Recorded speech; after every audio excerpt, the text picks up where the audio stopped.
pessoal, bem-vindos ao Tecno Militar. E no nosso vídeo hoje, nossa estreia, né, eu resolvi falar sobre um caça que é, digamos assim, uma vedete no meio militar. Volta e meia se fala nele, que é o grande Sukhoi Su-35S, viu, pessoal? O Sukhoi Su-35S, ele é, digamos assim, aqui uma unanimidade, né? Muitos, né, bem ou mal, sempre, né, se está falando dele, né? O pessoal sempre está falando do Sukhoi Su-35S. Então a gente vai aqui destrinchar o Sukhoi de uma forma, né, pelo meu entender, que nunca foi feita até hoje, né? Pelo menos não em um canal do YouTube. Então aqui a gente vai realmente destrinchar essa aeronave. Vamos tirar todos os mitos, mostrar o que realmente é o Sukhoi Su-35S. Se ele é isso tudo, se ele não é isso tudo. O que é aeronave de fato, viu, pessoal? Eu espero que o vídeo não fique muito grande, porque tem muita coisa para falar. Eu acho que se o vídeo ficar muito grande, né, eu vou acabar dividindo ele em duas partes. Mas a gente vai realmente falar tudo e mais um pouco sobre a aeronave. Quando o pessoal terminar esse vídeo, creio que vai sanar todas as dúvidas. O público vai estar preparado para falar o que for sobre a aeronave. Então vamos lá. A primeira coisa que a gente tem que entender é o que é o Sukhoi Su-35S. Né? Ele é uma aeronave fabricada na Rússia, né? Como todos devem saber.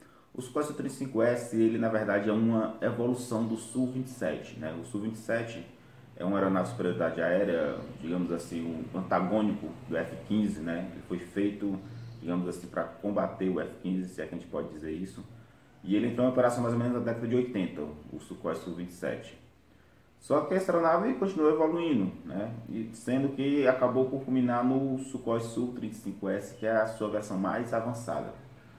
Diferente dos Estados Unidos, pessoal, enquanto nos Estados Unidos, digamos, o F-16, ele vai evoluindo e o sufixo vai subindo, né? F-16A, F-16C, F-16E. A Rússia, normalmente, quando uma variante aeronave evolui de forma significativa, eles alteram a numeração, né? Enquanto os Estados Unidos, eles modificam o sufixo, na Rússia eles alteram a numeração. Então saiu do Sukhoi Su-27 e foi para o Sukhoi Su-35. Isso quer dizer o quê? Quer dizer que teve alterações significativas na aeronave. Não é uma aeronave nova, não foi uma aeronave desenvolvida nova para substituir o Sukhoi Su-27, não. Foi uma evolução do Su-27. Só que como as modificações foram muitas, eles acabaram por alterar a numeração, que é o que ocorre normalmente na Rússia, eles alteram a numeração. Então vamos lá. Na verdade, o programa Sukhoi Su-35 ele teve início já no final da década de 80, no início da década de 90. Só como a queda da União Soviética acabou por atrasar, né, todo esse programa de desenvolvimento. Foi protelado aí por 10, 20 anos.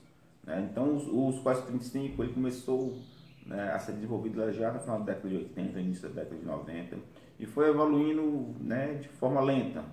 Ele chegou a testar vários tipos de radares, várias configurações. Tivemos o Sukhoi Su-37, né? Na verdade foi apenas um demonstrador de tecnologias. Ele demonstrou algumas tecnologias que acabaram sendo aproveitadas, de certa forma, na versão final, que foi o Su-35. Então ela foi evoluindo. O primeiro modelo que chegou a ser oferecido no mercado foi o Su-35BM. Né? Eu tenho aqui a nomenclatura dele, o Su-35BM. O BM vem de duas palavras aí em russo que eu não vou pronunciar, que eu não sei como é que se pronuncia esse negócio, não vou mentir.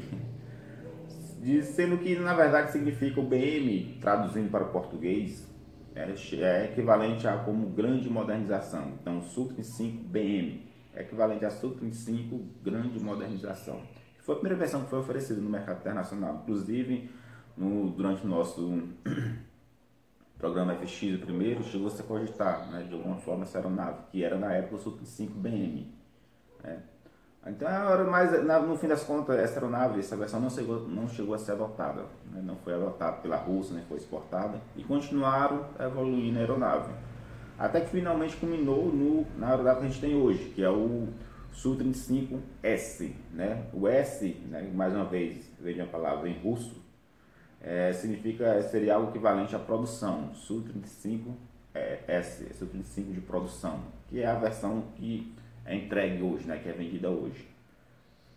Esse Su-35S, ele, o primeiro contrato, né, o primeiro contrato dele, vamos dizer aqui quantas aeronaves foram. Ah, pessoal, estou usando aqui como referência para vocês ficarem, né, eu estou olhando aqui pelo computador, fazendo a sequência aqui. Estou olhando como referência o material que eu produzi em técnico militar, tem um material enorme aí sobre o Su-35, então estou usando ele como referência. Então o primeiro contrato aqui, pessoal, ele foi, né, em 2009, correu 2009, o primeiro contrato com a Rússia de 48 aeronaves. E o segundo contrato foi em 2015, para mais 50. Então a Rússia terá aqui até o final de 2020 quase e praticamente 100 aeronaves Sukhoi Su-35S. Né? Hoje, digamos aqui no início de 2019, eles já devem ter em torno de 75 a 80 aeronaves. E o último lote deve chegar ali até o final de 2020. Só que eu aposto muito mesmo, que eles vão encomendar mais um lote, pelo menos, né? Como o Sukhoi Su-57 está meio que atrasado, meio não, bastante atrasado, né? Até 2025 serão em torno de 12 aeronaves, 15 aeronaves por aí, algo do tipo. Eles vão ter, creio eu, que eles fatalmente vão encomendar mais um terceiro lote aí de Su-35S. Devem chegar aí nas 124 aeronaves, mais ou menos. Ou mais, né? De 124 a 150 aeronaves, eu aposto, né? É a minha aposta, né? Em termos de custo, o Su-35 ele é vendido no mercado internacional entre mais ou menos por 80 milhões, né? Ele é vendido em torno de 80 milhões, um preço muito bom para a nave do tipo. A gente sabe que os equipamentos, o sistema de armas russas, eles são vendidos por um preço muito em conta no mercado internacional. Então, se for em termos de custo-benefício, era um show de bola. Para os russos, ele sai em torno de 40, né, 40 a 50 milhões ali. Realmente, para eles, é um custo-benefício sem igual. Né? Você comprar adquirir os Sukhoi Su-35S, estou falando da versão local, né, para a Rússia mesmo, em torno de 50 milhões, é um custo-benefício sem igual. Então o Sukhoi Su-35 é uma aeronave pesada, né, de superioridade aérea. É uma aeronave multifunção, ele tem essa capacidade de multifunção, só que ele é realmente dedicado à superioridade aérea, que é o combate ar, apesar de ser multifunção. Bora entender uma coisa, pessoal, quando você fala em aeronave multifunção, não quer dizer que ela desempenha tudo da melhor forma possível, não. Toda aeronave multifunção ela tem uma missão central, e com outras missões secundárias. No caso do Sukhoi Su-35, a missão central é a defesa, né, a defesa aérea. Ele vai atuar principalmente dentro do espaço aéreo russo, né, tentando engajar outras aeronaves OX. Bom, pessoal, aí continuando aqui, vamos sair um pouco da história e vamos para o termo de fuselagem. Né? Em termos de fuselagem, ele é muito parecido, o Sukhoi Su-27, ele é muito parecido com o Sukhoi Su-35. Né? Eles são muito parecidos visualmente, mas tem algumas diferenças consideráveis. Primeiro é o hardpoint. Né? O Su-35 ele tem mais 2 hardpoints a mais, né, sobre as asas, né? 2 pontos de armas, como vocês preferirem, né? 2 pilões a mais, como preferirem. Ele tem 2 pontos a mais sobre as asas. O Su-27 era 2, né? E ele é 3. O Su-35 são 3 pontos. Além disso, em termos de fuselagem, de ciclo de vida, né? O Su-27 tinha em torno de 2.000 horas de ciclo de vida. A vida útil da aeronave inicial era de 2.000 horas. O Su-35 ele deu uma grande evolução nessa questão. Ele se aproximou muito das aeronaves ocidentais em termos de vida útil. Né? Então, hoje o Su-35 ele possui em torno de 6.000 horas de vida útil. Né? Saiu de 2.000 horas no Su-27 e foi para 6.000 horas. E outra diferença visual que a gente pode ver, principalmente geralmente a diferença que eu olho para saber se é Su-27 ou Su-35, são os profundores. Né? Você olha nos profundores, no Su-35 tem uma quantidade considerável de material composto. Né? Então você vai ver uma coloração diferente ali no profundor do Su-35. Principalmente se não falha, deixa eu ver aqui, no bordo de ataque do profundor. Você vai ver toda uma coloração diferente ali, como se não tivesse pintura, como se fosse uma coisa ali bem diferente. Né? Então, esse é um ponto para você rapidamente tentar identificar se é Su-27 ou Su-35. Além dos hardpoints, né? Que são um a mais em cada asa. Então, basicamente, para você diferenciar um do outro, você consegue ver através dessas duas características. Vamos falar aqui. Também a aeronave teve um aumento considerável de peso, né, na fuselagem. Ela ficou mais pesada. É tanto que eu acho que, se não for a memória, o trem de pouso principal, né, o trem de pouso ali frontal da frente, né, sob o cockpit, ele utiliza duas rodas, né? No caso do Sub-27 é apenas uma rodinha, uma rodinha. Ali não tem nada de rodinha, é enorme aquela coisa. Então, no caso do Sub-25, como ele teve um incremento de peso, ele utiliza duas rodas, enquanto no Sub-27 são apenas uma roda, viu, pessoal? Tem outra diferença importante. Teve toda uma questão de material absorvente de radar também, né? Que o Sub-25S utilizou para diminuir a assinatura radar. Ah, então, pessoal, então quer dizer que ele é invisível? Não, não é invisível, pessoal. Na verdade, o Sub-27 ele tem uma assinatura radar enorme, né? Em torno de 10 a 20 metros quadrados. E o Sub-35 ele diminuiu essa assinatura para em torno de 1 a 3 metros quadrados aí, vazio, né? Sem armas. Então foi uma diminuição que dá, digamos assim, falando grosseiramente, dá para diminuir em torno de 50% o alcance de detecção do radar inimigo, viu? Mas não é nada de outro mundo, não é é basicamente uma soluções baixo observadas que diminui de forma ali marginal a assinatura radar e ajuda principalmente na questão da guerra eletrônica, né? Porque quanto menor a assinatura radar, é mais fácil para a guerra eletrônica atuar, né? A guerra eletrônica da aeronave.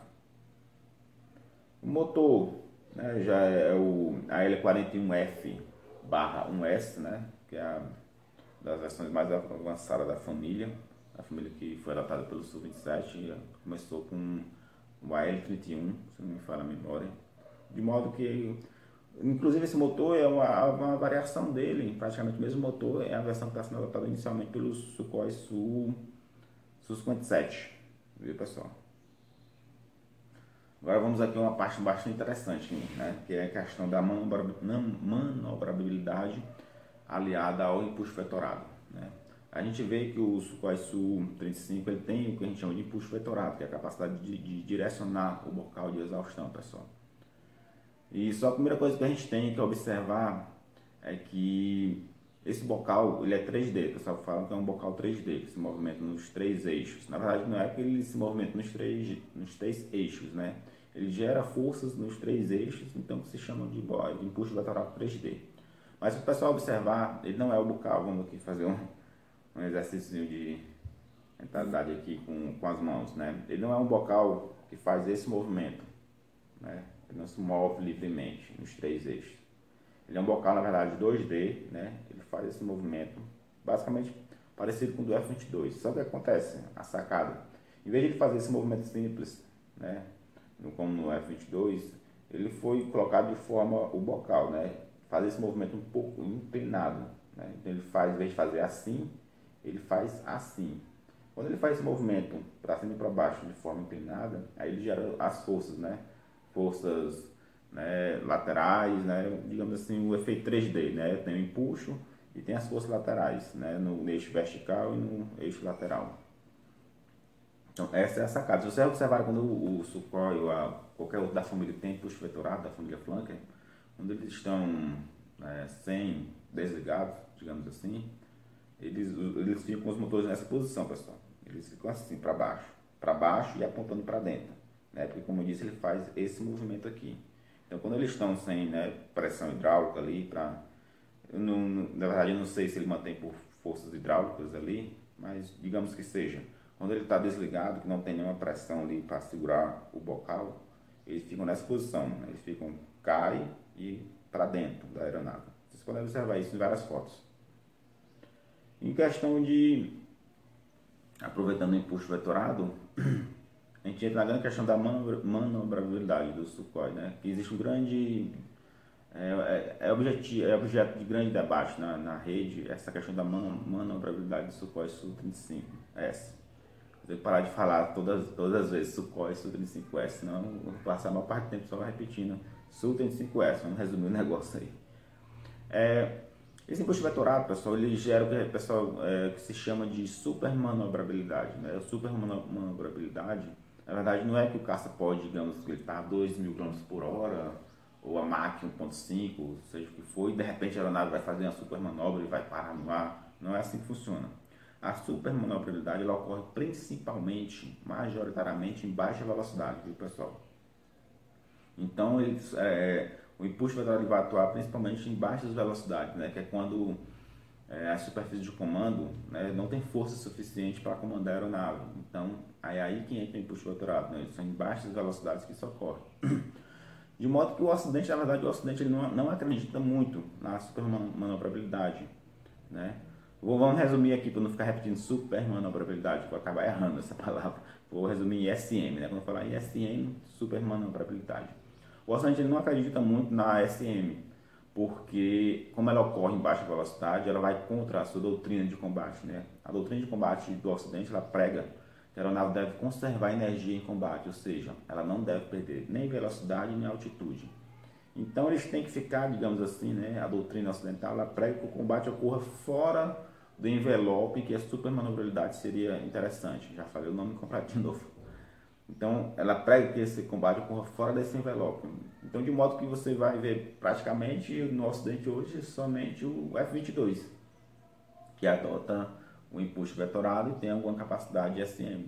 Fora o F-22, nenhuma outra aeronave se dedicou a essa capacidade, que é uma questão doutrinária, né? Os russos, eles acreditam em uma forma de combate e o Ocidente em outra forma de combate. Então não se trata de ser ou não ser capaz, ser ou não ser melhor. É somente uma questão doutrinária. Então quem está certo? Aí, meu amigo, é uma questão.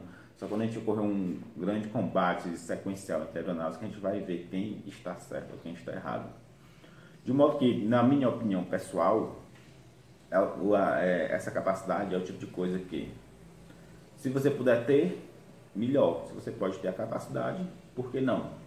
Mas se você tem outros compromissos, né, e acaba por questão de custos ou qualquer coisa do tipo, não tem essa capacidade, também não vai comprometer a aeronave, né?